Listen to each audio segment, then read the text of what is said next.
اعوذ باللہ من الشیطان اللعین الرجیم بسم اللہ الرحمن الرحیم رب اشرح لی صدری ویسر لی امری واحلل عقدۃ من لسانی یفقہوا قولی اللہم صلی علی محمد و آل محمد محبان امیر المومنین موالیان حیدر کرار شیعان علی بن ابی طالب اور عاشقان امام حسین علیہ السلام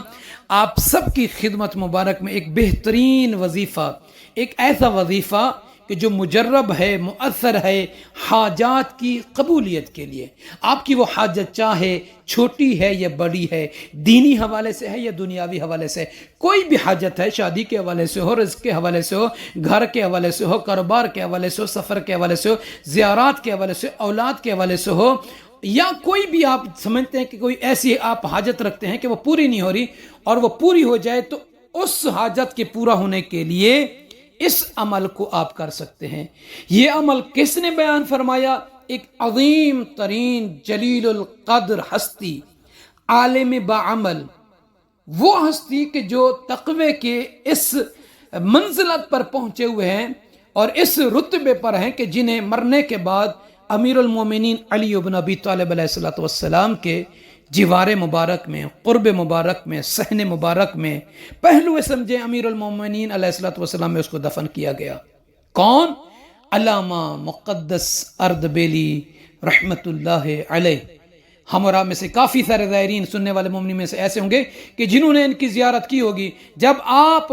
باب قبلہ امیر المومنین علیہ السلام سے اندر داخل ہوتے ہیں تو پہلا جو مینارہ آتا ہے، تو اس مینارے کے اندر ایک کمرہ ہے، وہاں پہ علامہ مقدس اردبیلی علیہ الرحمہ کی ایک قبر مبارک ہے۔ آپ جب بھی آئیں وہاں پہ آپ زیارت کریں، اور اس کے دوسرے مینارے کی طرف جو ہے علامہ ہلی علیہ الرحمہ کی قبر مبارک ہے، اور اس کے دوسری طرف جو ہے آیت اللہ خمینی کے فرزند مصطفیٰ خمینی شہید کی رحمۃ اللہ علیہ کی قبر مبارک ہے۔ تو صاحبان ایمان، خلاصہ یہ ہے کہ جب بھی آپ زیارت کرنے کے لیے آئیں تو ان علماء کی، ان مراجع عظام کی قبور پر جا کر فاتحہ کریں اور زیارت کریں، اس کا بھی اجر اور ثواب ملتا ہے۔ یہ جلیل القدر ہستی ہیں علامہ مقدس اردبیلی، جن کو امام زمان علیہ السلام کی بھی زیارت نصیب ہوئی۔ انشاءاللہ وقت ملے گا تو بہت سارے واقعات ہیں ان علماء کے، مقدس اردبیلی علیہ الرحمہ، شیخ طوسی علیہ الرحمہ، شیخ مفید علیہ الرحمہ، اور اسی طریقے سے سید خوئی ہو گئے اور سید علی قاضی، جن کی قبر مبارک جو ہے وادی السلام میں ہے۔ انشاءاللہ تعالی سبھی کی واقعات کو آپ کے اور جو اعمال ہیں، وظائف ہیں، کہ وہ بھی بیان کریں گے۔ تو آج اس ویڈیو میں علامہ مقدس اردبیلی کا ایک ایسا وظیفہ ہے کہ انہو کان یقول، سید علامہ مقدس اردبیلی رحمت اللہ علیہ اپنی زندگی میں بیان فرماتے تھے، یہ لوگوں کو کہتے ہوئے کہ ھذا العمل مجرب لقضاء ای حاجہ مشروعہ صغیرہ و بسیطہ کانت ام کبیرہ۔ فرماتے تھے کہ یہ جو عمل ہے، یہ جو میں آپ کو وظیفہ دے رہا ہوں، یہ جو عمل ہے، فرماتے تھے یہ مجرب ترین اعمال میں سے ہے، یعنی اس کو بہت سارے لوگوں نے یعنی کیا ہوگا تو یہ مجرب ہو جاتا ہے، کیا ہوگا تو اس سے فائدہ ہوگا۔ یہ فرماتے ہیں یہ وہی عمل ہے، چاہے اس عمل کو، اس وظیفے کو آپ کی چھوٹی حاجت ہے یا بڑی حاجت، دینی ہے یا دنیاوی حاجت ہے، اس کے پورا ہونے کے لیے اس عمل کو، اس وظیفے کو کر سکتے ہیں۔ مقدمہ بیان کرنے کا یہی فائدہ ہوتا ہے کہ انسان کی سمجھ میں آ جاتا ہے عمل کیا ہے، کرنا کیا ہے۔ علامہ مقدس اردبیلی فرماتے ہیں کہ وضو کرنا ہے، یہ عمل کسی بھی دن، کسی بھی وقت، کسی بھی جگہ کر سکتے ہیں۔ اب یہ اس عمل کا وہ طریقہ بیان کر رہے ہیں۔ یہ عمل صاحبان ایمان 10 دنوں کا ہے، اور ہر دن جو ہے 11 مرتبہ ورد کرنا ہے، جو انہوں نے بیان کرنا ہے۔ 10 دن عمل کرنا ہے، اور اس 10 دنوں میں کبھی ناغہ نہیں ہونا چاہیے۔ ہاں اگر خواتین کرتی ہیں، ان کا عذر شرعی آ جاتا ہے، تو جن کی وجہ سے وہ عذر شرعی کو ختم ہونے کے بعد اس وظیفے کو وہ کر سکتے ہیں، اور اس کے بعد انشاءاللہ تعالی ان کی جو بھی حاجتوں کی خدا پوری فرمائے گا۔ کرنا کیا ہے؟ وضو کرنا ہے۔ وضو کرنے کے بعد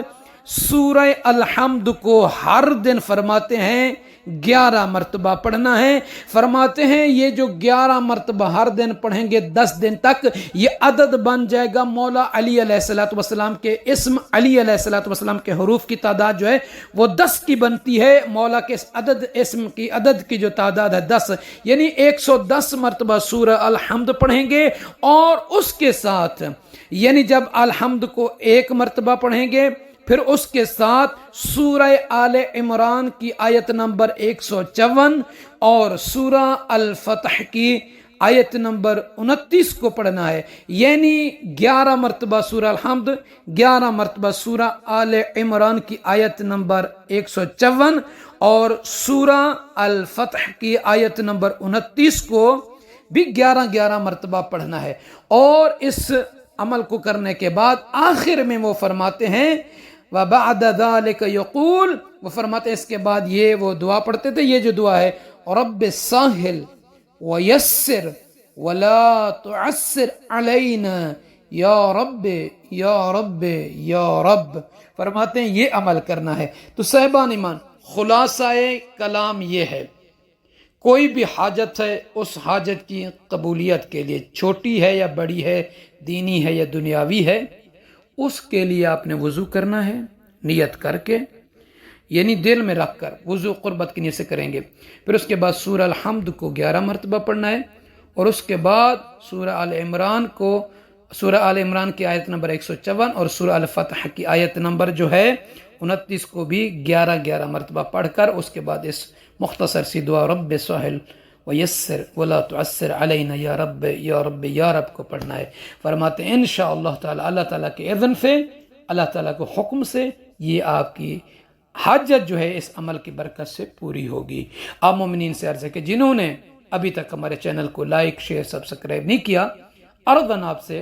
کہہ رہے ہیں کہ آپ اس چینل کو لائک شیئر اور سبسکرائب فرما دیجئے، اور نوٹیفیکیشن کو آپ اوپن کر دیجئے تاکہ آپ کو دوسری ویڈیوز بھی ملتی رہیں۔ جزاک اللہ۔